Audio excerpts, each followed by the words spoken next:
Hi friends, ఈరోజు బ్రేక్ఫాస్ట్లోకి ఎంతో టేస్టీగా ఈజీగా అయిపోయి టొమాటో పచ్చిమిర్చి చట్నీ చేశాను.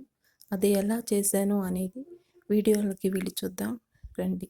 ముందుగా టొమాటో, పచ్చిమిర్చి, ఆనియన్, తెల్లగడ్డలు తీసుకోవాలి.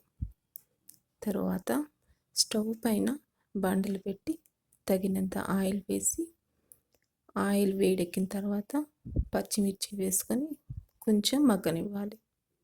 పచ్చిమిర్చి మగ్గిన తర్వాత ఆనియన్స్ వేసుకోవాలి. ఆనియన్స్ త్వరగా మగ్గాలంటే అందులో సాల్ట్ వేసుకోవాలి. సాల్ట్ వేసుకున్న తర్వాత ఆనియన్స్ మగ్గిన తర్వాత అందులో పసుపు, చింతపండు వేసుకోవాలి. అవి మగ్గిన తర్వాత మనం కట్ చేసి పెట్టుకున్న టొమాటోని వేసుకోవాలి. టొమాటోలు బాగా మగ్గేంత వరకు వేయించుకోవాలి. తర్వాత మిక్సీ జార్లోకి తెల్లగడ్డలు, జీలకర్ర తీసుకోవాలి. మనం మగ్గించుకున్న మిశ్రమాన్ని మిక్సీ జార్లో వేసుకొని మరీ మెత్తగా కాకుండా మరీ బరగ్గా కాకుండా మిక్సీ పట్టుకోవాలి. మిక్సీ పట్టుకున్న తర్వాత దాన్ని ఒక బౌల్లోకి సర్వ్ చేసుకోవాలి.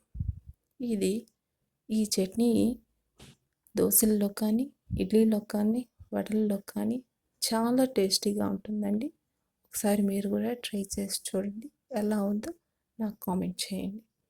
నా వీడియోస్ మీకు నచ్చినట్టయితే లైక్ చేయండి, షేర్ చేయండి, సబ్స్క్రైబ్ చేసుకోండి.